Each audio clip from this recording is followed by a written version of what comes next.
But I think what you're getting at is, is Bitcoin being hyper-financialized? Is Wall Street, and you seem to think it's a net positive. Dude, you took my next question, but... I saw where you were going. I think my opinion is Bitcoin's neutral money.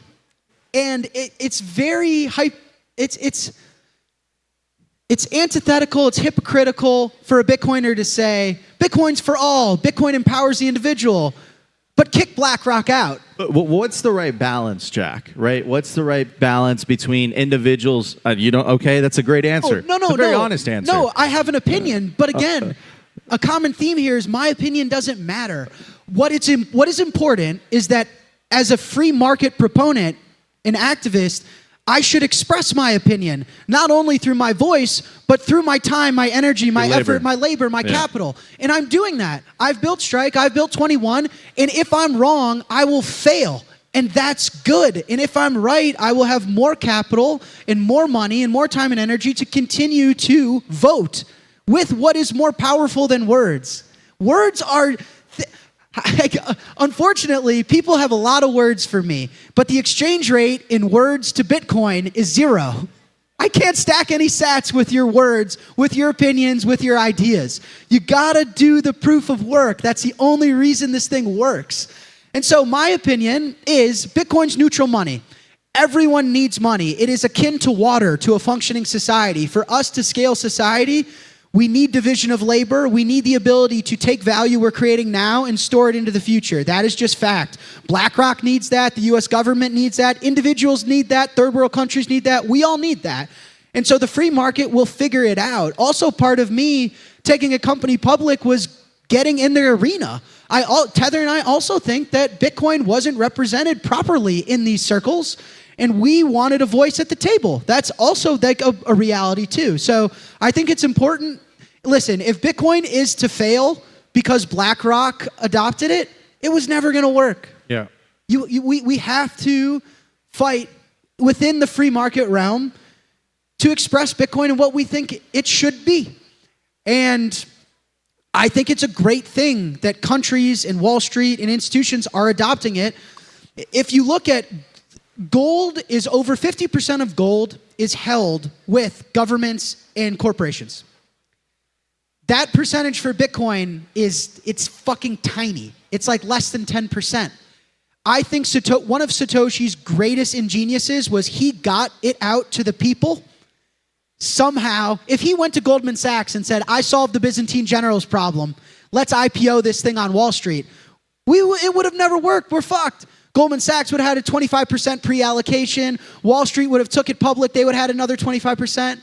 The fact that 90% of Bitcoin is owned with us. We did it. You cannot corner a market. In order for them to get over 50% of this asset, I think it's too far gone.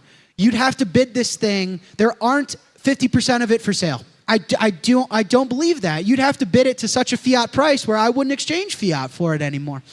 So I think Satoshi solved that for us, and we have to compete in the free market as we should. It's antithetical to say it's for the people, it's distributed, but I don't like Larry Fink. Grow up, shut the fuck up. You know, the thing that I like the most, Jack, is because Twitter is loud, bro. Tweets are cheap, right? But actions are expensive, and ultimately you're putting your neck on the line, right? You and your business partners. You're putting your neck on the line. You're putting your reputation on the line. So one thing is to have an opinion, but one thing is to actually, judge not the man in the arena. One of my favorite quotes, right? So you got into the arena with your business partners, with Tether. And at the end of the day, the markets are going to decide what happens. Personally, I'm extremely bullish. I think that treasury companies, which we can't define, I think are going to perform. They're going to get a little bit smacked a little bit when we're in a bear. But in a bull, I think they're going to actually outperform the price of Bitcoin. That's my perception of it. But anyways, I do have a spicy question, and I want to take advantage of the fact that you're on stage. Sure. If Bitcoin succeeds at scale, who loses first? It's kind of a trick question because, or at least I disagree with the premise, because I think everybody wins if Bitcoin is successful. Like I in the left side of my chest, I fundamentally believe that. I think it is a net positive for our species, and everybody wins as it continues to help fix the money, fix the world. So everyone's a winner, in my opinion. But what I think you're asking is those that have a monopoly on money. Money is our time and energy in an abstracted form. It is. You wake up, you go to work, you sacrifice. You could be on the beach, you could be with your family, you could be pursuing, but money allowed humans to sacrifice the satisfaction of now to build a better later. And so our time and energy is money in an abstracted form. And so a government's ability to monopolize that, it's the closest thing we've ever seen to time travel. They are printing human time and energy. And if my money is a reflection of my time and energy, then their ability to debase it is by proxy their ability to debase and devalue me. You get less housing, you get less energy, you get less family, you get less food. It is, and the fact that they can borrow money they create from the future is time travel. They're pulling forward human labor from my kids.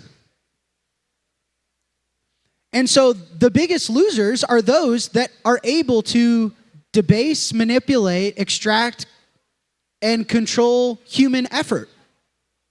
Create money for free that someone else has to. Yeah, no man should work for what another man can print. It's just as simple as that. Do not store your life's work in something someone else can create for free. Absolutely.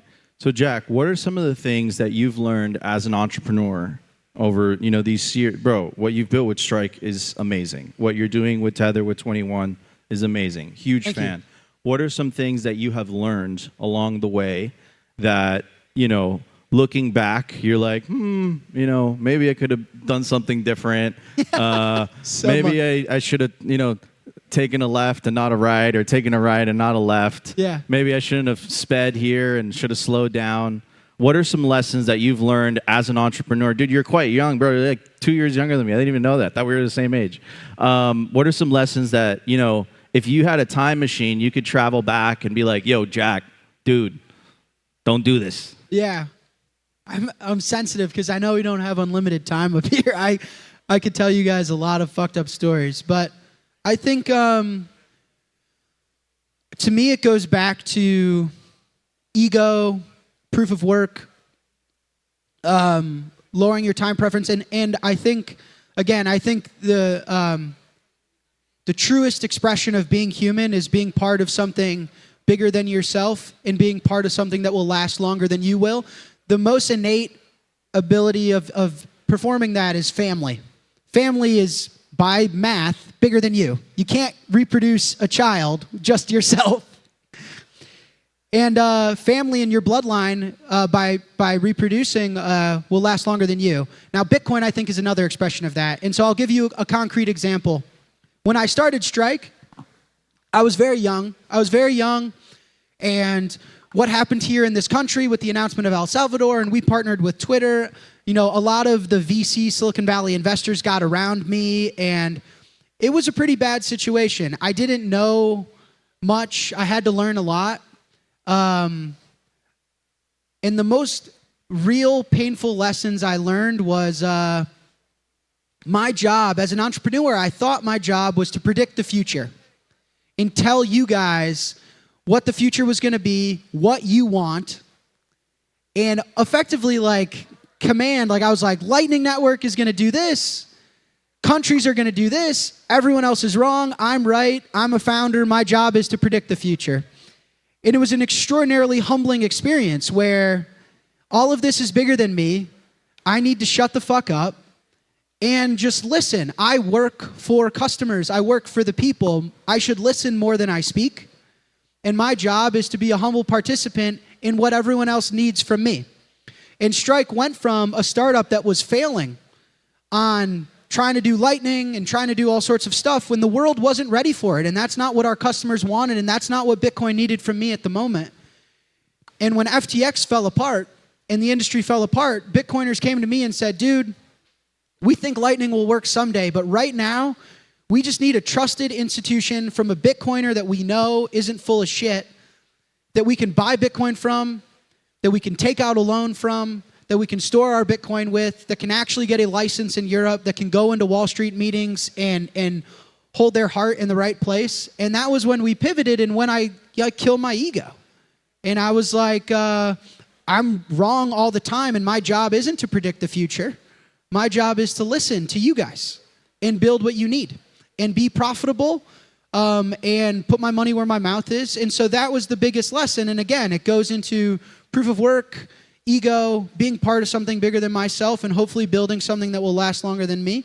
And once we did that, we've became a tremendous success relative to what we were. And that was like a very real growing up moment for me. I feel like as an entrepreneur, I became a man in that moment. And you said, if I could rewind time and do anything different, the last thing I'll say is I wouldn't rewind the time. The way I think about it is I had to learn a lot, and it was super painful. It was like some of the hardest years of my life, but I don't regret it at all because I don't know how else I could have acquired those lessons as if they were assets. How else could I have acquired those lessons cheaper? I'm still standing here and I still have the luxury to be in the arena and build for you guys, and you guys in the crowd have continued to support me despite mistakes I've made. And considering what I learned, I think I bought those lessons as cheap as I could have. So I wouldn't change anything, but that I would say that is probably the answer you're looking for. Need liquidity without having to sell your Bitcoin? For more than 6 years now, Ledn has been the trusted choice for Bitcoin-backed lending with transparency, security, and trust at their core. I absolutely love these guys, and I personally not only have an account with them, but also a loan. And some of the key features that I love about Ledn is the fact that there are no monthly payments. You pay at the end of the term. You also have the ability to roll over the loan as well, and you can pay it back whenever you want. Essentially what they do is that they help their clients unlock the liquidity of their BTC, allowing you to HODL while still accessing the wealth of your Bitcoin. They've been battle tested with their focus on transparency, security, and trust, allowing them to build a proven track record of client success and security, helping tens of thousands of clients harness the value of their digital assets with confidence and peace of mind. Learn more about what your BTC can do for you today. Simply Bitcoin viewers get 0.25% off their first loan by using the link in the video/podcast description. What are you waiting for? Head over to ledn.io today.